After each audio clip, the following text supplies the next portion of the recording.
90.8 நாம் இணைந்திருப்பது அழகப்பா பல்கலை சமுதாய வானொலி. இது காரைக்குடியின் முதல் வானொலி. உடலில் ஆரோக்கியம் பொங்க, முகத்தில் சிரிப்பு பொங்க, வாழ்வில் மகிழ்ச்சி பொங்க, பொங்கட்டும் தைப்பொங்கல். நிகழ்ச்சியை கேட்டுக்கொண்டிருக்கும் நேயர்கள் அனைவருக்கும் அழகப்பா பல்கலை சமுதாய வானொலியின் பொங்கல் வாழ்த்துக்கள்.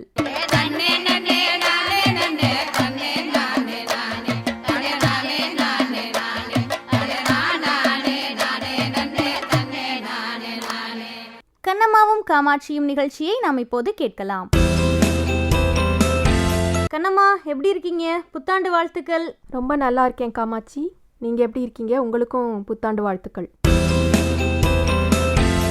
என்ன கண்ணம்மா, பொங்கல்லாம் வந்துருச்சு. பொங்கல் வேலையெல்லாம் எப்படி போகுது? சரி, அது என்ன கண்ணம்மா, கால் இவ்வளோ வீக்கமாக இருக்கு?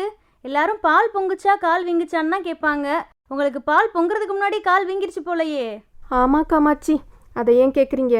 பொங்கல் வேலை பார்க்குறேன்னு சொல்லி படியிலேருந்து தடுமாறி விழுந்துட்டேன். அதில் கால் ரத்தக்கட்டாகிருச்சு, அதான் வீக்கமாகிருச்சு. சரி, கால் அடிபட்டதுக்கு என்ன பண்ணீங்க? உடனே ஐஸ் ஒத்தரம் வச்சுருக்கலாம்ல.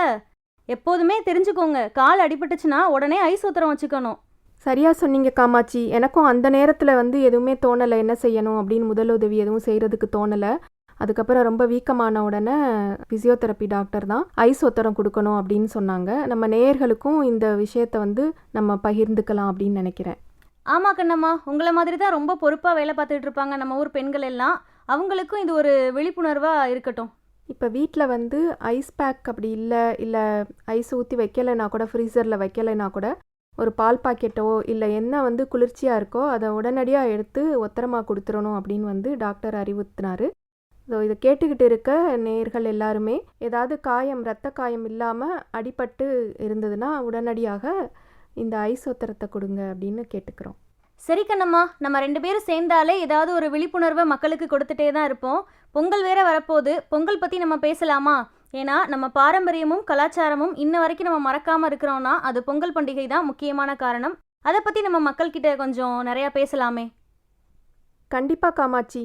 பொங்கல் அப்படிங்கிறது நம்ம தமிழ் பண்பாடு மற்றும் கலாச்சாரம் சார்ந்த நிகழ்வு அப்படின்னு நம்ம நினைக்கிறோம். அதை தாண்டி உலகத்தில் பல பகுதிகளில் இதே மாதிரி பொங்கல் மாதிரி அறுவடை திருநாள் அல்லது நன்றி அறிவித்தல் நாளாக இது போன்ற நிகழ்வுகள் பொங்கல் மாதிரியே கொண்டாடிக்கிட்டு இருக்காங்க. ரொம்பவே புதுசாக இருக்கே கண்ணம்மா. எனக்கு தெரிஞ்ச வரைக்கும் நம்ம பாரம்பரியம், அதனால நம்ம பொங்கல் விழா கொண்டாடுறோம்னு நினச்சிக்கிட்டு இருக்கேன். ஆனால் நீங்கள் உலகம் ஃபுல்லாக இப்படி ஒரு நன்றி சொல்கிற விழா கொண்டாடுறாங்கன்னு சொல்கிறீங்க. ஆமாம் காமாட்சி, விவசாயம் சார்ந்த தொழில் பார்க்குற எல்லா நாடுகள்லையுமே இயற்கைக்கு நன்றி தெரிவிக்கும் விழாவாக இந்த அறுவடை திருநாள் அல்லது நன்றி அறிவிக்கும் விழா வேற வேற பேர்களில் கொண்டாடிக்கிட்டு இருக்காங்க. இப்போ பார்க்க போனால் வட இந்தியாவில் மகர சங்கராந்தி என்ற பேரில் இதை கொண்டாடுறாங்க. கிழக்கு இந்திய பகுதிகளில் பிஹு என்ற பெயரில் இது கொண்டாடப்படுது. தென்னிந்திய பகுதிகளில் பொங்கல் விழாவாக நாம் கொண்டாடுறோம். ஜப்பான் நாட்டில் ஹோனன் மட்சூரி அப்படிங்கிற பேரில் இந்த விழா கொண்டாடுறாங்க.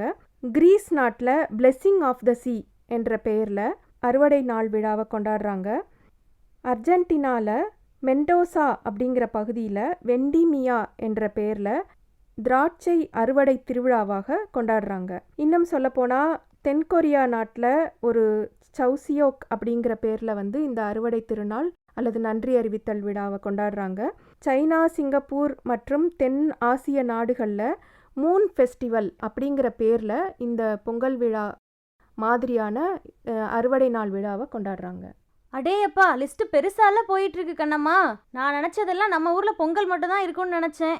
சரி வாங்க, ஒவ்வொரு ஊருக்கும் போய் நம்ம பொங்கல் சாப்பிட்டு வரலாம். சரி கண்ணம்மா, வழக்கம் போல் என் கேள்வியை நான் ஆரம்பிக்கிறேன்.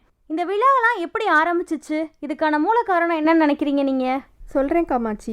ஒவ்வொரு பகுதியிலையும் கொண்டாடப்படுற விழாக்கள் அப்படிங்கிறது அவங்க செஞ்ச தொழில் மற்றும் அவங்க வாழ்க்கை முறையை சார்ந்து தான் இருந்திருக்கு. பண்பெனப்படுவது பாடறிந்து ஒழுகல் என்பது கலித்தொகை பாடல். பாடு அப்படிங்கிறது தொழில், அதாவது தொழில் உற்பத்தி, அதை பொறுத்தே பண்பாடு அமையும் அப்படின்னு கலித்தொகையிலேயே சொல்லியிருக்காங்க.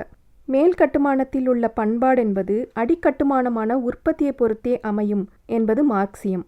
அப்போது பண்பாடு அப்படிங்கிறது ஒவ்வொரு பகுதியிலையும் மக்கள் மேற்கொண்ட அவர்களுடைய தொழில் மற்றும் அவர்களுடைய வாழ்க்கை முறையை பொறுத்து தான் விழாக்கள் அமைஞ்சிருக்கு. பொங்கல் நாம் ரொம்ப நாளாக கொண்டாடினாலும் சங்க இலக்கியங்களில் பொங்கல் என்ற பெயரில் அதை பற்றின குறிப்புகள் அதிகம் காணப்படலை. இந்திர விழா தான் வந்து பின்னால் பொங்கலாக கொண்டாடப்படுது அப்படின்னு கூட ஒரு கருத்து இருக்குது. ஆனால் சீவக சிந்தாமணியில் செந்தி மூட்டி புதுப்பானையில் இனிய பாலோடு கலந்த சோற்றை பொங்கலாக பொங்கிடும் வழக்கம் இருந்தது அப்படிங்கிற குறிப்பு இருந்ததுன்னு சொல்கிறாங்க. இது கிட்டத்தட்ட கிபி 9ஆம் நூற்றாண்டில் எழுதப்பட்டிருக்கு.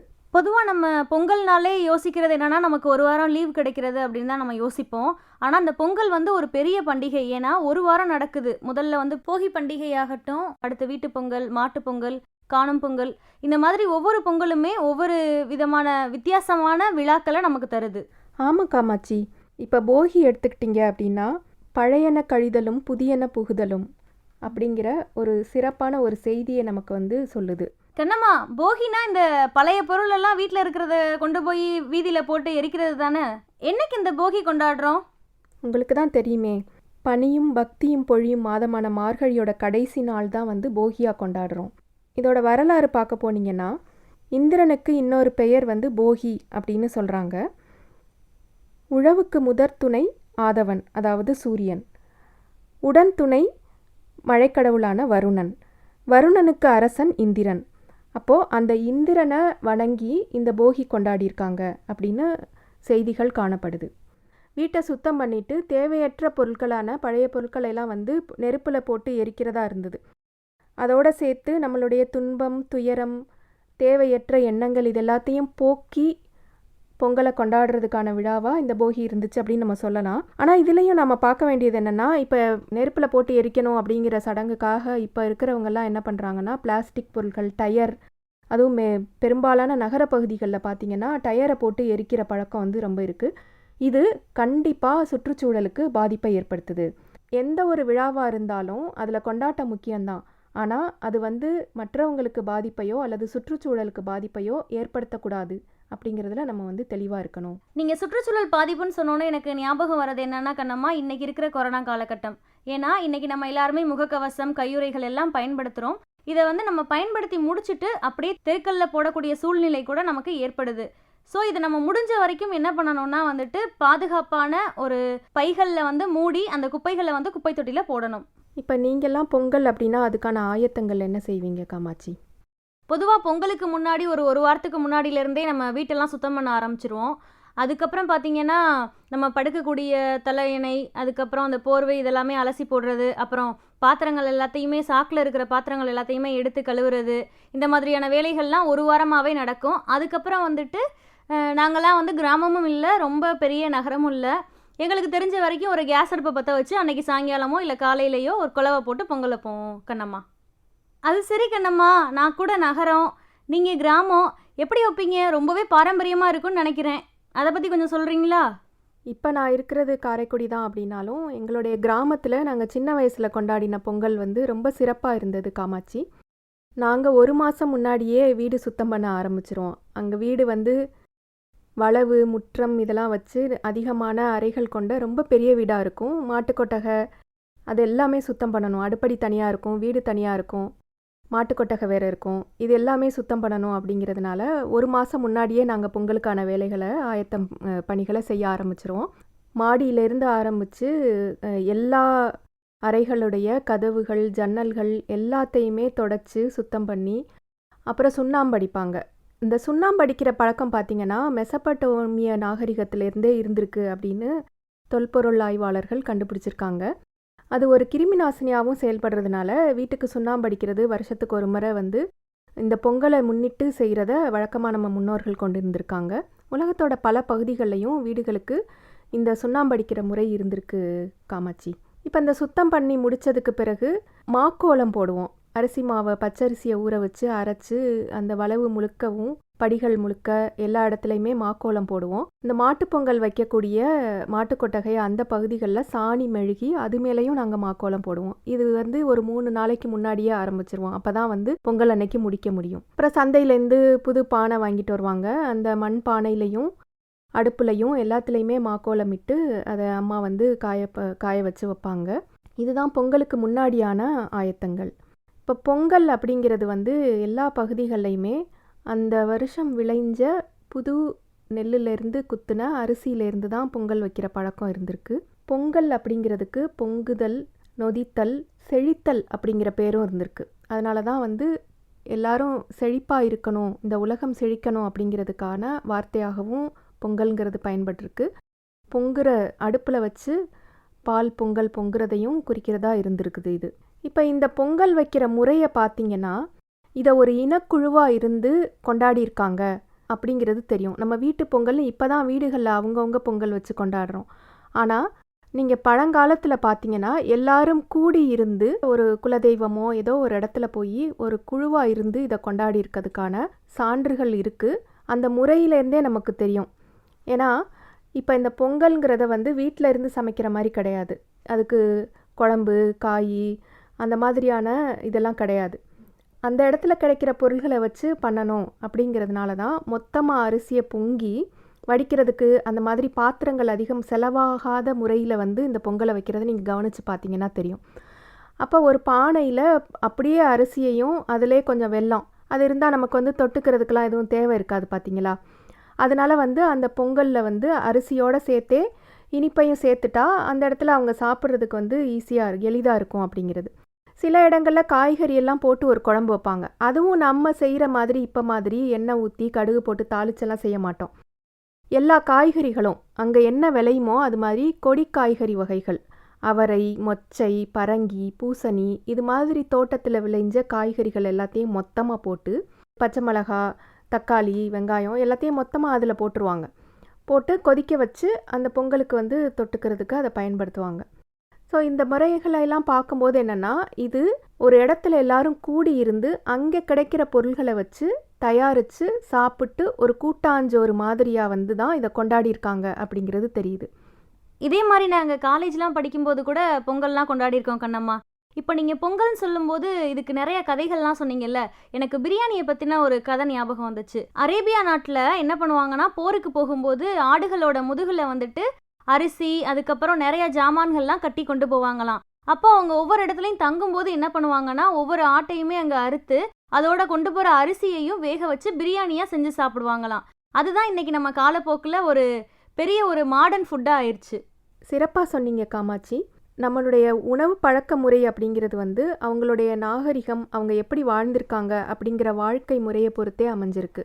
சீக்கிரம் கெட்டு போகிற உணவுகளை சமைக்கிறவங்க வந்து ஒரு இடத்துல தங்கி வாழ்ந்தவங்களாக இருந்திருக்காங்க. கெடாத உணவுகளை வந்து ரொம்ப நாளைக்கு 2-3 நாளைக்கு வச்சு சாப்பிட்ற மாதிரியான உணவுகள், ரொட்டி அந்த மாதிரியான உணவுகளை உண்பவர்களை பார்த்திங்கன்னா அவங்க நாடோடியான வாழ்க்கையை வாழ்ந்தவங்களாக இருந்திருக்காங்க. இது மாதிரி நம்ம சாப்பிட்ற உணவு, ஒரு குறிப்பிட்ட பகுதியில் சாப்பிட்ற உணவை வச்சே வந்து அவங்க வந்து அவங்களுடைய நாகரிகம் எப்படி வளர்ச்சி அடைஞ்சிருந்துச்சு, அவங்க என்ன மாதிரி வாழ்க்கை முறை வாழ்ந்தாங்க அப்படின்னு கூட நம்ம தெரிஞ்சுக்க முடியும். சரி கண்ணம்மா, பொங்கல் பற்றி நிறைய சொல்லியிருக்கீங்க. சுவையாக பொங்கல் எப்படி வைக்கிறதுன்னு இந்த 90s கிட்ஸ்க்கு சொல்லித்தரீங்களா? இப்போ தான் நீங்கள் எல்லாமே யூடியூப்பை பார்த்து எல்லாமே சமையல் பண்ணிடுறீங்களே. சரி, இருந்தாலும் நான் உங்களுக்கு ரொம்ப சுலபமான முறையில் எப்படி வைக்கிறதுன்னு வேணால் சொல்கிறேன். ஒரு நல்ல கனமான பாத்திரத்தில், உருளின்னு சொல்லுவாங்க இந்த பக்கம்லாம், முன்ன மண்பானையில் பொங்கல் வச்சுக்கிட்டு இருந்தவங்க எல்லாருமே வந்து இப்போ அது கிண்டுறது அந்த மாதிரி விஷயங்களில் உடைஞ்சிருங்கிற பயத்தினால வெண்கலத்திலான உருளியை வந்து பயன்படுத்த ஆரம்பிச்சிருக்காங்க. அந்த மாதிரி ஒரு கனமான உருளி வச்சுக்கிட்டிங்கன்னா அடியில் பாத்திரத்தில் பிடிக்காமல் பொங்கல் வந்து நல்லா இருக்கும். அந்த மாதிரி ஒரு உருளியை எடுத்துக்கிட்டு அதில் பால், பசும்பால் கிடச்சா நல்லது. அது கிடைக்கலைன்னா நீங்கள் பாக்கெட் பால் என்ன பால் பயன்படுத்துவீங்களோ அந்த பாலை முதல்ல ஊற்றிடணும். அதுக்கப்புறம் அரிசியை வந்து முதல்ல களைஞ்சு அந்த முதல் தண்ணி வந்து அழுக்காக இருக்கும், அந்த தண்ணியை கீழே ஊற்றிடணும். அப்புறம் நல்ல தண்ணியால் நல்லா களைஞ்சு அந்த பானையோடைய வாய் விளிம்பு வர்ற வரைக்கும் அந்த அரிசி களைஞ்ச தண்ணியை ஊற்றணும். பால் எவ்வளவு இருக்கோ அந்த ஊற்றின பாலுக்கு மீதி இருக்கிற இடம் ஃபுல்லாக அந்த அரிசி களைஞ்ச தண்ணியை ஊற்றணும். ஊற்றிட்டு நல்லா நெருப்பை எரிச்சு விட்டிங்கன்னா இது பொங்கி வரும். நாங்கள் கிராமத்துலலாம் வந்து அந்த பால் பொங்க போகிற நேரத்தில் சங்கு ஊதுவோம். அந்த பால் பொங்கி வந்தோடனே எல்லாருக்கும் எடுத்து பாட்டி இவங்கெல்லாம் தொட்டு நெத்தியில் வைப்பாங்க. அதுக்கப்புறம் வந்து ஒரு தேங்காய் உடைப்பாங்க. பால் பொங்கின உடனே தேங்காய் உடைப்பாங்க. இப்போ அந்த பொங்கினதுக்கப்புறம் களைஞ்சி வச்ச அரிசியையும் அரிசியோட பச்சரிசியோடு சேர்த்து பாசிப்பருப்பையும் சேர்த்து களைஞ்சி வச்சுக்கணும். அதை எடுத்து அந்த பானையில் போடணும். தண்ணி நிறையா இருந்தால் அந்த அளவுக்கு அதிகமான கொஞ்சம் தண்ணியை மோந்துட்டு நீங்கள் அரிசி பருப்பு ரெண்டையும் சேர்த்து ஒன்றா போட்டுருங்க. அது ஒரு பாதி அரை வேக்காடுக்கு மேலே வெந்ததுக்கப்புறம் வெல்லத்தை நச்சு அதில் போட்டு கிண்டிக்கிட்டே இருக்கணும். நான் சொன்ன மாதிரி நீங்கள் வேறு பாத்திரத்தில் வச்சிங்கன்னா அது அடி பிடிக்கிறதுக்கு வாய்ப்பு இருக்கும். இந்த மாதிரி உருளி மாதிரியான பாத்திரம்னா ரொம்ப கிண்ட தேவைப்படாது, அடியில் பிடிக்காது. இதை கிண்டிட்டு நல்லா வெந்து வரும்போது இறக்க போகும்போது நெய்யில் வறுத்த முந்திரி பருப்பு, கிஸ்மிஸ் பழம் இதெல்லாம் வந்து வறுத்துட்டு போட்டுட்டு ஏலக்காயையும் பொடி பண்ணி போட்டு இறக்கி வச்சிங்கன்னா ரொம்ப சுவையாக இருக்கும் காமாட்சி. சப்பா, சொல்லும் போதே நாக்கு ஊறுது கண்ணம்மா. பொங்கல் பற்றி நம்ம நிறையா பேசியாச்சு. மாட்டு பொங்கல் எப்படி வைக்கிறதுன்னு கொஞ்சம் சொல்லிட்டு போகிறீங்களா? இந்த மாட்டு பொங்கல்ங்கிறது தான் வந்து கிராமங்களை இன்னும் கிராமமாகவே உயிர்ப்போட வச்சிருக்கிற ஒரு திருவிழாவாக இருக்குது காமாட்சி. இதுக்கு பேர் என்னமோ மாட்டு பொங்கல் தான். ஆனால் வீட்டில் இருக்கிற ஆடு, கோழி, நாய் இது எல்லாத்துக்குமே அன்னைக்கு வந்து பொங்கல் கொண்டாடுவாங்க கிராமத்தில்.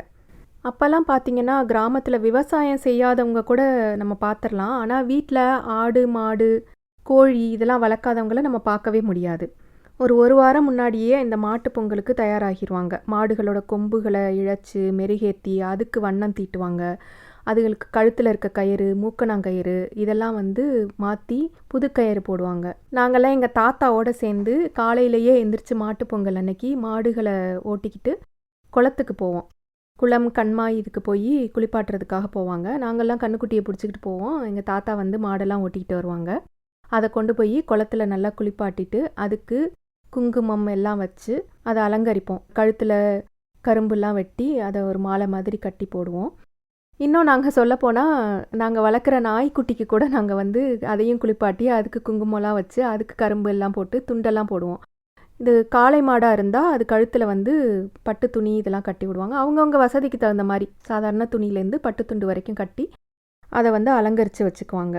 அம்மா, அக்கா இவங்கெல்லாம் பார்த்திங்கன்னா இந்த பொங்கல் வைக்கிறதுக்காக சாணம் மெழுங்கி மாட்டு கொட்டகையில் அந்த இடத்த தயார் பண்ணுவாங்க. அப்பத்தா உட்காந்து இதோட முறைகள் எல்லாத்தையும் அந்த படையல் போடுறதுக்கு எல்லாமே செய்வாங்க. அந்த மாட்டு கொட்டகையில் படையல் போடுறதுக்காக ஒரு பெரிய பெட்டி, ஓலை பெட்டி வச்சுருப்பாங்க. அந்த பெட்டியை கவுத்து போட்டு அது மேலே தான் தலைவாழை இலையை போட்டு பொங்கல் எல்லாத்தையும் போட்டு அதில் வாழைப்பழம் இந்த காய்கறி எல்லாம் சேர்த்து ஒரு குழம்பு பண்ணுவாங்க. தெரியுமா? அது பார்த்துருக்கீங்களா காமாட்சி? அப்படி ஒரு குழம்ப நான் பார்த்தது கூட இல்லை, சாப்பிட்டது கூட இல்லை கண்ணம்மா. எப்படின்னு சொன்னீங்கன்னா நானே சமைச்சு சாப்பிட்ருவேன். சரி, அதையும் சொல்கிறேன். அந்த குழம்பு தயாரிக்கிறதுக்கு முன்னாடியே வந்து இப்போவும் அம்மா வந்து ஒரு 4-5 நாளைக்கு முன்னாடி அதுக்கு ஒரு பொடி தயார் பண்ணுவாங்க. அந்த பொடியில் மிளகாய், மல்லி, மிளகு, சீரகம், சோம்பு, மஞ்சள் இது எல்லாத்தையும் வறுத்து வெயிலில் காய வச்சு அம்மியில் அரைச்சி பொடி பண்ணி வச்சுக்குவாங்க.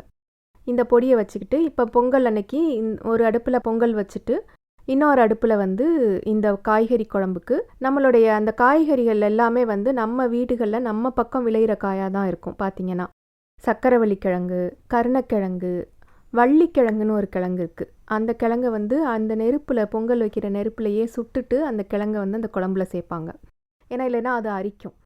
இந்த கிழங்கு வகைகள் இது போக வந்து வாழைக்காய், பரங்கிக்காய், பச்சை மொச்சை இருக்குல்ல அந்த மொச்சை, அவரைக்காய், இந்த மாதிரி கொடியில் விளையக்கூடிய அவரைக்காய் போன்ற காய்கள், பரங்கிக்காயும் பலாக்காய். இது வந்து இந்த பக்கத்தில் மட்டும்தான் நம்ம வந்து சமையலுக்கு பலாக்காயை நம்ம பயன்படுத்துவோம். செட்டிநாட்டு பக்கத்தில் மற்ற இடத்துல பலாப்பழம் சாப்பிடுவாங்க, ஆனால் காயை சமைக்க மாட்டாங்க. இந்த பிஞ்சு பலாக்காய் இருக்கு இல்லையா, அதையும் இந்த குழம்புல சேர்த்துக்குவோம். இது போக பச்சை மிளகாய், வெங்காயம், தக்காளி இது எல்லா காய்களையும் போட்டு அதோட அந்த அம்மா அரைச்சி வச்ச அந்த பொடியையும் போட்டு ஒன்றா கொதிக்க வச்சுருவாங்க. அதோட மனமும் ருசியும் பார்த்திங்கன்னா ரொம்ப ரொம்ப சுவையாக இருக்கும். இந்த இனிப்பான பொங்கலுக்கும் இந்த காரமான குழம்புக்கும் அந்த காம்பினேஷன் வந்து எவ்வளவு பொங்கல் வேணாலும் சாப்பிட நம்மளுக்கு தூண்டும், திகட்டாமல் இருக்கும். அதுக்கு தான் இதை செய்வாங்க. இந்த குழம்ப அந்த பொங்கல் மேலே ஊற்றி வாழைப்பழம்லாம் போட்டு பிசைஞ்சு இதை படையல் பண்ணிவிட்டு மாடுகளுக்கு அரச இலையில் வச்சு ஊட்டி விடுவாங்க. இந்த படையல் போட்டு முடித்த பிறகு ஒரு பெரியவங்க என்ன பண்ணுவாங்கன்னா எல்லாருமே வந்து அவங்கவுங்க வீட்டில் பொங்கல் வச்சுட்டு யார் முதல்ல வைக்கிறாங்களோ அவங்க வந்து பக்கத்தில் இருக்கிற எல்லார் வீட்டையும் அவங்க வீட்டில் போய் கூப்பிடுவாங்க. அப்போ எல்லாரும் சேர்ந்து ஒரு வீட்லையாக போய் மாடுகளுக்கு திஷ்டி கழிக்கிறது அப்படின்னு சொல்லிட்டு பண்ணுவாங்க. அதில் ஒருத்தர் வந்து ஒரு தட்டில் ஒரு குச்சி, அந்த துவரங்குச்சின்னு சொல்லுவாங்க, அந்த குச்சியால் தட்டிக்கிட்டே முன்னாடி போவாங்க. அவங்களுக்கு பின்னாடி வந்து இருக்கிறதுலே ரொம்ப பெரியவராக இருக்கிறவங்க வந்து நாடு செழிக்க நல்ல மழை பெய்ய பொங்கலே பொங்க, ஊரு செழிக்க உத்தம மழை பெய்ய பொங்கலே பொங்க, பால் பெருக பால் பானை பொங்க பொங்கலே பொங்க, இப்படி வாழ்த்தி சொல்லிக்கிட்டே வந்து இந்த மாடுகளை எல்லாருமா சேர்ந்து சுற்றி வருவாங்க. அந்த தெருவில் இருக்க மொத்த பேருமே சேர்ந்து அந்த ஒவ்வொரு வீட்டுக்கும் இதே மாதிரி போய் மாடுகளுக்கு திஷ்டி கழிப்பாங்க. அது பார்க்கவே ரொம்ப அருமையாக இருக்கும் இந்த நிகழ்வு. இது முடிஞ்ச உடனே எல்லாரும் விழுந்து கும்பிடும்போது என்ன பண்ணுவோன்னா, ஒரு செம்பில் தண்ணி வச்சு மாவிலைனால் அதை வந்து தெளிப்பாங்க. அது என்னென்னா, மழை வர்ற மாதிரி ஒரு ஐதீகம். அது மழை வரணும், அப்படி இல்லைன்னா மழை பொழிகிற மாதிரி ஒரு ஐதீகத்துக்கு அந்த தண்ணியை வந்து தெளிப்பாங்க. இதுக்கு பிறகு மாடுகளை அவுத்து விடுவாங்க. சில பேர் அந்த மாட்டு கொம்பில் தேங்காய் மூடி, கரும்பு இதெல்லாம் கட்டுவாங்க. பட்டு துணி இல்லை ஏதாவது துணிகளை கட்டியிருப்பாங்க. அதை யார் வேணாலும் அவுத்துக்கலாம். யாருக்கு வீரம் இருக்கோ அவங்க வந்து காளைகளோட கொம்பில் கட்டியிருக்கிறது. இது முறையான ஒரு ஜல்லிக்கட்டு மாதிரி நிகழ்வாக இல்லாமல் கூட அந்த மாட்டு பொங்கல் அன்னைக்கு அவுத்து விடுற மாட்டுக்கிட்ட வந்து யார் வேணாலும் அதோட கழுத்தில் இருக்கிறத அவுத்துக்குவாங்க. நாங்கள் என்ன பண்ணுவோன்னா, வீட்டில் இருக்க சின்ன கண்ணுக்குட்டியை கூட அந்த வீட்டை சுற்றியும் கூட்டிகிட்டு போய் ஒரு முறை வந்து வலம் வந்து கொண்டு வந்து திருப்பி வீட்டுக்குள்ளே கட்டுவோம். அப்போ திரும்பி வரும்போது ஒரு உலக்கையை போட்டு அதை வந்து அந்த மாடுகள்லாம் தாண்டி வரணும், அப்போ தான் திருஷ்டி கழியும் அப்படின்லாம் சொல்லுவாங்க. ஒவ்வொரு சின்ன சின்ன நிகழ்வுகளும் செய்யும்போது ரொம்ப சுவாரஸ்யமாக இருக்கும் எங்களுக்கே அதை செய்கிறதுக்கு. அடேயப்பா, எவ்வளவோ விஷயங்களை சொல்லிட்டீங்க கண்ணம்மா. நான் கூட சந்தையில் ஓலைப்பெட்டியை பார்த்தேன். அது எதுக்கோன்னு நினச்சேன். ஆனால் நீங்கள் சொன்னதுக்கப்புறம் தான் தெரிஞ்சு பொங்கலுக்கு இப்படி ஒரு சாங்கியெல்லாம் பண்ணுவாங்கன்னு. இன்னொரு விஷயம் கண்ணம்மா, நான் இது வரைக்கும் மாட்டுப்பொங்கல் கொண்டாடினதே இல்லை. ஏன்னா என்கிட்ட மாடு இல்லையா, அதனால நான் கொண்டாடினதில்லை. இனிமே நான் எங்கள் வீட்டில் வளர்க்கக்கூடிய நாய்க்குட்டிக்கும் கரும்பை கட்டி நான் மாட்டுப்பொங்கல் கொண்டாட போகிறேன். இன்னொரு விஷயம் எனக்கு புரிஞ்சு கண்ணம்மா, ஊர் கூடி நடக்கிற திருவிழா மாதிரி தான் பொங்கல் அப்படிங்கிறது உங்களோட பேச்சிலிருந்து நான் புரிஞ்சுக்கிட்டேன். நாங்களாம் பொங்கலோ பொங்கல் பொங்கலோ பொங்கல் தான் சொல்லுவோம். நீங்கள் என்ன பொங்கலே பொங்கல்னு சொல்கிறீங்க? இந்த சந்தேகம் எனக்கும் சின்ன வயசில் வந்தது காமாச்சி. எங்கள் தாத்தாலாம் பொங்கலே பொங்க பொங்கலே பொங்க அப்படி தான் சொல்லுவாங்க. எல்லாரும் நகர பக்கத்தில் வந்து பொங்கலோ பொங்கல்னு சொல்கிறாங்க, இங்கே மட்டும் இப்படி சொல்ல தெரியாமல் சொல்கிறாங்களோன்னு நினச்சி நான் எங்கள் தாத்தா கிட்ட கேட்டேன்.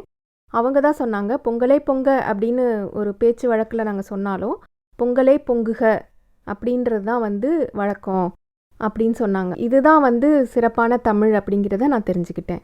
சரி கண்ணம்மா, இப்படியே மாட்டுப்பொங்கலை பற்றி பேசிகிட்டு இருக்கோமே, இவ்வளோதானா மாட்டுப்பொங்கல், இல்லை இதுக்கப்புறமா ஏதாவது பண்ணுவீங்களா? இதுக்கப்புறம் தான் ஒரு சுவாரஸ்யமான நிகழ்வு இருக்குது. அங்கே வந்து இருக்கிற திருமணமாகாத சின்ன பெண்கள் எல்லாரும் கொப்பி கொட்டுதல் அப்படிங்கிற ஒரு நிகழ்வை நடத்துவோம் நாங்கள். இந்த மார்கழி மாதம் காலையில் எந்திரிச்சு கலர் கோலம் போடுவோம் இல்லையா, அந்த மாதிரி எல்லாரும் போட்டி போட்டு விடியற் காலையிலேயே எந்திரிச்சு வாசலை தெளித்து கோலம் போடுவோம். இப்போ மாதிரிலாம் வண்ணம் பொடிகள்லாம் அதிகமாக கிடைக்காது. அந்த காலத்திலேயே நாங்கள் ஆனால் அதில் ரொம்ப ஆர்வமாக நாங்களே பொடியெல்லாம் தயார் பண்ணி போடுவோம். அது சரி கண்ணம்மா, நீங்கள் எப்படி கலர் கோலப்பொடியெல்லாம் செய்வீங்க? அப்போ வண்ணப்பொடிகளெல்லாம் காசு கொடுத்துலாம் வாங்குறதுக்கான வசதிகளோ இப்போ மாதிரி அத்தனை வண்ணத்தில் பொடிகளும் கிடைக்காது எங்களுக்கு. அப்போ பார்த்தீங்கன்னா, வீட்டில் இருக்கிற மஞ்சப்பொடி, கேசரி பொடி, இந்த மாதிரி பொடிகளை எடுத்து நாங்கள் அதிலேருந்து வந்து பல பொடிகளை தயார் பண்ணுவோம். நீலமெல்லாம் அப்போ இந்த மாதிரி சொட்டு நீலம் இருக்காது, நீலம் வந்து பொடியாக இருக்கும். அந்த பொடியை எடுத்து அதையும் மஞ்சள் பொடியும் கலந்தால் ஒரு பச்சை வண்ணம் கிடைக்கும், அதை நாங்கள் பயன்படுத்துவோம். அப்புறம் கேசரி பொடி இருக்கும், குங்குமம், அது ஒரு சிகப்பு கலர் கிடைக்கும். மாட்டுக்கு போடுற குங்குமம் ஒன்று இருக்கும், அது வந்து ஒரு நல்ல பட்டு ரோஸ் கலரில் இருக்கும். அப்புறம் செந்தூரம், இது மாதிரி கோயிலில் போய் இதெல்லாம் வாங்கிட்டு வருவோம் வேறு இதுக்காக, அந்த வண்ணத்துக்காக. கிடைக்கிற வண்ணங்களை வச்சு நாங்கள் வந்து கோலம் போடுவோம். அந்த கோலம் போட்டு முடிச்சுட்டு பூசணி பூ இருக்கு இல்லையா, அதை வந்து சாணத்தில் உருண்டையாக உருட்டி அதுக்கு நடுவில் பூசணி பூவை வச்சு அந்த கோலங்களை வந்து அலங்கரிப்போம். இது மாதிரி தினம் வைக்கிற அந்த பூசணி பூவை எடுத்து அந்த சாணத்தை வந்து நாங்கள் என்ன பண்ணுவோன்னா தட்டி காய வச்சுருப்போம். அதை பல பிறை நிலா மாதிரி, முழு நிலா மாதிரி, அப்புறம் பிள்ளையார் பிடிச்சு, இந்த மாதிரி பல வடிவங்களில் செஞ்சு அதை சேகரித்து வச்சுருப்போம். அதை கடைசியாக என்ன பண்ணுவோன்னா, ஒரு குளம் இருக்கும் ஊர்க்குளத்தில், அன்னைக்கு வந்து அந்த மாட்டுப்பொங்கல் அன்னைக்கு இந்த பெண் பிள்ளைகள் இருக்கிற வீட்டில் மாட்டுப்பொங்கலோடு சேர்த்து கொப்பி பொங்கல்னு ஒன்று செய்வோம். பொங்கல் வச்சு அன்னைக்கு அந்த மாட்டுப்பொங்கல் முடிந்து மாலை நேரத்தில் என்ன பண்ணுவோன்னா, எல்லா பெண்களும் ஊரில் கூடி அந்த கொப்பியை ஒரு தட்டில் எடுத்துக்குவோம். நாங்கள் வச்ச பொங்கலையும் எடுத்துக்குவோம். அதோட கரும்பு, பனங்கிழங்கு இது எல்லாத்தையும் எடுத்துக்கிட்டு ஒரு பறை அறிவிக்கிறவர் வந்து அந்த பறை அடிச்சுக்கிட்டு முன்னாடி போவாங்க, கொட்டு கொட்டுறதுன்னு சொல்லுவோம். அவங்க கொட்டு கொட்டிக்கிட்டே போகும்போது நாங்கள் எல்லாருமே வந்து அதுக்குள்ளே ஒரு நடந்து போவோம். ஒரு மாற்று விரிக்கிறதுன்னு சொல்லிட்டு என்ன பண்ணுவாங்கன்னா, மேலே ஒரு துணியை பிடிச்சிக்கிட்டு போவாங்க, அதுக்கு நடுவில் நடந்து போவோம். போய் அந்த குளத்தில் கொண்டு போய் இது எல்லாத்தையும் கொட்டிட்டு அங்கே இருக்கிறவங்களுக்கு இந்த பொங்கலை வந்து நாங்கள் விநியோகம் பண்ணுவோம்.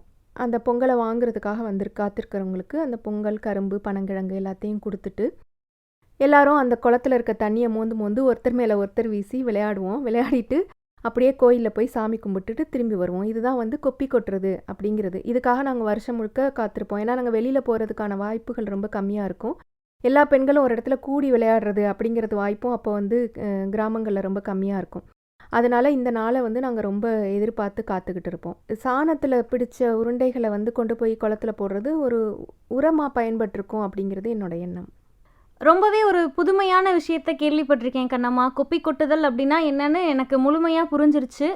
ஜீரோ வேஸ்ட்டுன்னு சொல்லுவாங்க. அதாவது வந்து நிறையா நம்ம இன்றைக்கி இருக்கிற காலகட்டத்தில் வந்துட்டு பிளாஸ்டிக் எல்லாம் யூஸ் பண்ணிகிட்டு இருக்கப்போ நீங்கள் அப்போ என்ன பண்ணியிருக்கீங்கன்னா கோலத்தில் மேலாப்பில் வச்ச சாணத்தை கூட வீணாக்காமல் அதுக்கு ஒரு சாங்கியம் பண்ணி கொண்டு போய் குளத்துல அதை கரைச்சிருக்கிறீங்க. இதை கேட்கும்போது நானுமே அந்த ஃபங்க்ஷனில் கலந்துக்கலான்னு தோணுது. கண்டிப்பாக நானும் உங்கள் கூட வரேன் கண்ணம்மா உங்கள் ஊருக்கு. அது சரி கண்ணம்மா, இன்றைக்கி இருக்கிற காலத்தில் பார்த்தீங்கன்னா கலர் கோலப்படி தெருக்கு தெரு கூவி கூவி விற்றாலும் யாரும் வாங்கின பாடு இல்லை. உங்களோட வாட்ஸ்அப் ஸ்டேட்டஸில் கூட நான் பார்த்துருக்கேன். டெய்லி நீங்கள் நல்ல அழகழகான கோலம்லாம் போடுவீங்க. ஆனால் இன்றைக்கி இருக்கிற பெண்கள் பல பேர் வந்து எந்திரிச்சு காலையில் கோலம் போடுறதுக்கு சோம்பேறித்தனம் படுறாங்க. இதனால வந்து அவங்களுக்கு நிறைய உடல் உபாதைகள் கூட ஏற்படுது. அதிகாலையில் எந்திரிச்சு கோலம் போடுறது அவங்களுக்கு உடல் அளவுலையும் சரி மனதளவுலையும் சரி நிறைய நன்மைகள் உண்டு. அதுக்கடுத்த பொங்கல்னா காணும் பொங்கல் தானே கண்ணம்மா. இது எப்படி கொண்டாடுவாங்கன்னா ஆற்றங்கரை பக்கத்தில் பொங்கல் வச்சு கொண்டாடுவாங்கன்னு நான் கேள்விப்பட்டிருக்கேன். இந்த பொங்கல் திருவிழா கொண்டாடுறதை விட நம்ம மஞ்சு விரட்டை தான் அதிகமாக கொண்டாடிட்டு இருக்கோம் நம்ம பகுதியில். அதை பற்றி கொஞ்சம் பேசலாமா? ஆமாம், இந்த மாதிரி ஆற்றங்கரை இருக்கிற பகுதிகளில் தான் அதிகமாக காணும் பொங்கல் அப்படிங்கிறது கேள்விப்படுறோம். நகர பகுதிகளில் கூட கொண்டாடுறாங்க. பீச்சு கடற்கரைகளில் போய் கூட இந்த காணும் பொங்கலை கொண்டாடுறத நம்ம செய்திகளில் பார்க்குறோம். நானும் இந்த பகுதிகளில் அதிகமாக அந்த காணும் பொங்கலை பற்றி கேள்விப்பட்டதில்லை நம்ம பக்கத்தில் காமாட்சி. ஆனால் அதுக்கு பதிலாக வந்து இங்கே அந்த மாட்டுப் பொங்கலுக்கு அடுத்த நாளில் மஞ்சு விரட்டு அப்படின்னு சொல்கிற ஜல்லிக்கட்டு தான் அதிகமாக நடக்குது. அந்த காலத்தில் ஏறு தழுவுதல் அப்படிங்கிற பேரில் வந்து கொண்டாடி இருக்கிறாங்க. தமிழ்நாட்டில் ரொம்ப சிறப்பாக அலங்காநல்லூர், பாலமேடு, உரங்காப்பட்டி, இந்த பக்கம் பார்த்திங்கன்னா அரளிப்பாறை, விராலிமறை, இந்த நம்ம பக்கத்தில் இருக்கிற சிராவயல், இங்கெல்லாம் வந்து இந்த மஞ்சு விரட்டு அப்படிங்கிறது ரொம்ப ஒரு சிறப்பான ஒரு திருவிழாவாகவே கொண்டாடுறாங்க. இது போக இந்த மாட்டுப்பொங்கல் முடிஞ்ச மறுநாள்களில் பழைய காலத்திய தமிழர் விளையாட்டுக்களான சிலம்பம், கம்பம், மல்லர் கம்பம், உரியடித்தல், இது மாதிரியான பாரம்பரிய விளையாட்டுக்களை இப்போது நினைவு கூர்ந்து விளையாடுற பழக்கம் இப்போ அதிகரிச்சுக்கிட்டு வருது அப்படின்னு நானும் பார்க்குறேன், பல செய்திகளில் பார்க்குறேன். தமிழ்நாட்டில் எல்லா பக்கட்டும் மஞ்சு விரட்டு நடந்தாலும் நம்ம மாவட்டத்தில் ரொம்பவே சிறப்பாக நடைபெறுது கண்ணம்மா. இப்போ பார்த்தீங்கன்னா சிராவயல் ஆகட்டும், தேவப்பட்டு, கல்லூர், இந்த மாதிரி நிறைய கிராமங்களில் ரொம்பவே பெரிய திருவிழா மாதிரி மஞ்சு விரட்டு நடக்கும். அந்த காலத்தில் இந்த ஏறு தழுவுதலில் வந்து ஜெயிக்கக்கூடிய இளைஞனை வந்து பெண்களுக்கு மனம் முடித்து கொடுக்கக்கூடிய ஒரு வழக்கம் இருந்துச்சு. உங்களுக்கு தெரியுமா காமாட்சி? இதோட அடிப்படை என்ன அப்படின்னு பார்த்தீங்கன்னா, விவசாயம்தான் பெரும்பான்மையினருடைய தொழில் அப்படின்னு இருந்தப்போ கடுமையாக உழைச்சா மட்டும்தான் விவசாயத்தில் வந்து பலன் பெற முடியும். அப்போ ஒரு இளைஞன் வந்து கடுமையான உடல் வலிமையை வெளிப்படுத்தக்கூடியவனா, உழைக்கிறதுக்கு தகுதியானவனா இருக்கானா அப்படிங்கிறத வந்து தன்னுடைய மகளுக்கு மணமுடிப்பதற்கு தேர்வு செய்யும் முறையாக அப்போ வந்து கொண்டிருந்திருக்காங்க. அதனால் இந்த ஜல்லிக்கட்டு அல்லது ஏறு தழுவுதல் அப்படிங்கிற முறை மூலமாக அவனுடைய அந்த உழைக்கும் தகுதியை நிர்ணயிக்கிறதா வந்து இந்த விளையாட்டை வந்து இந்த வீர விளையாட்டுக்களை நடத்தியிருக்கிறாங்க. ஆமாம் கண்ணம்மா, நாங்கள் கூட இந்த கல்லூரி விழாலெல்லாம் பார்த்தீங்கன்னா உரியடித்தல், அதுக்கப்புறம் சிலம்பம் சுத்துதல், இந்த மாதிரியான நம்ம பாரம்பரிய விளையாட்டு முறைகள் எல்லாத்தையுமே நாங்கள் பின்பற்றுவோம். இப்படியெல்லாம் நம்ம பின்பற்றும் போது நம்மளோட பாரம்பரியத்தை நம்ம மீட்டெடுக்க முடியும் அப்படிங்கிற ஒரு நம்பிக்கை வருது. பொதுவாகவே இந்த பொங்கல் வந்து நம்மளுடைய பாரம்பரியம், நம்மளுடைய கலாச்சாரம் எல்லாத்தையுமே மீட்டெடுத்து நம்மளை வந்து இன்னமுமே தமிழனா வாழ வச்சுட்டு இருக்கு. நான் வரும்போது பார்த்தேன் கண்ணம்மா, நிறைய மாட்டு வண்டிகள் எல்லாமே ரோட்டில் போயிட்டு இருந்துச்சு. நீங்கள் சொன்னீங்கல்ல அந்த ரேக்லா ரேஸ், அதுதான் போல அது. அதே மாதிரி அதில் பயணித்தவங்க எல்லாருமே இளைஞர்கள் தான். அதை பார்க்கும்போது இன்னும் இளைஞர்களிடம் நம்மளுடைய பாரம்பரியத்தை வளர்க்கணும், மீட்டெடுக்கணும் அப்படிங்கிற அக்கறை இருக்குது அப்படிங்கிறது தெரிஞ்சு கண்ணம்மா. அதே மாதிரி இந்த மாட்டு வண்டிகள் எல்லாம் பயன்படுத்தின காலத்தில் நிறைய பேருக்கு சுகரோ ப்ரெஷரோ ஹார்ட் அட்டாக்கோ வரல. ஆனால் இன்றைய நவீன உலகத்தில் நம்மளுடைய தேவைகளுக்காக நம்ம பயன்படுத்தக்கூடிய 2 சக்கர வாகனங்களாகட்டும் 4 சக்கர வாகனங்களாகட்டும், இதன் மூலமாக இந்த உலகம் வந்து ரொம்பவே மாசடையுது. முடிந்த வரைக்கும் நம்ம இயற்கையோடு சேர்ந்து வாழலாம். சரியாக சொன்னீங்க காமாட்சி. இந்த பொங்கல் விழாவை முன்னிட்டு தான் வந்து மக்களுடைய உபயோகத்துக்காக இந்த கரும்பு, பனங்கிழங்கு, வெல்லம், பனை வெல்லம், நெய் போன்ற பொருள்கள் வந்து அதிகமாக இப்போ விளைவிக்கிறாங்க. இதனால் விவசாயிகளும் பயனடைகிறாங்க. இந்த மாடு வளர்ப்பு போன்ற தொழில்கள்லையும் வந்து இந்த மாட்டு வண்டி பந்தயங்களாகட்டும் இல்லை இந்த ஜல்லிக்கட்டு, இது மூலமாக வந்து இப்போ இந்த மாடு வளர்ப்பு இது மாதிரி தொழில்கள்லையும் ஆர்வம் காட்ட ஆரம்பிச்சிருக்காங்க மக்கள். இப்போ ஊடகங்களில் எல்லா இடத்துலையுமே பார்த்திங்கன்னா இந்த பொங்கல் அப்படிங்கிறத அதோடைய பாரம்பரிய விளையாட்டுக்கள் இதெல்லாம் வந்து ஊக்குவிச்சு அதில் வந்து காமிக்கிறதுனால மக்கள் வந்து இன்னும் அந்த நம்மளுடைய கலைகளை விளையாட்டுக்களை இதெல்லாம் மறந்து போகாமல் இருக்கிறதுக்கான ஒரு நாளாக இந்த பொங்கல் விழா வந்து நம்ம கொண்டாடிக்கிட்டு இருக்கோம். தொடர்ந்து கொண்டாடுவோம். இந்த நிகழ்ச்சியை கேட்டுக்கொண்டிருக்கும் அழகப்பா பல்கலை சமுதாய வானொலி நேயர்களுக்கும் இனிய பொங்கல் நல்வாழ்த்துக்கள். உங்களுக்கும் பொங்கல் வாழ்த்துக்கள் கண்ணம்மா. நிகழ்ச்சியை கேட்டுட்டு இருக்க நேயர்கள் அனைவருக்குமே பொங்கல் வாழ்த்துக்கள். இந்த நிகழ்ச்சி உங்களுக்கு பிடிச்சிருந்துச்சுன்னா மறக்காம எங்களுக்கு உங்களுடைய கருத்துக்களை அனுப்பலாம். கருத்துக்கள் அனுப்ப வேண்டிய மின்னஞ்சல் முகவரி comradio@alagappauniversity.ac.in.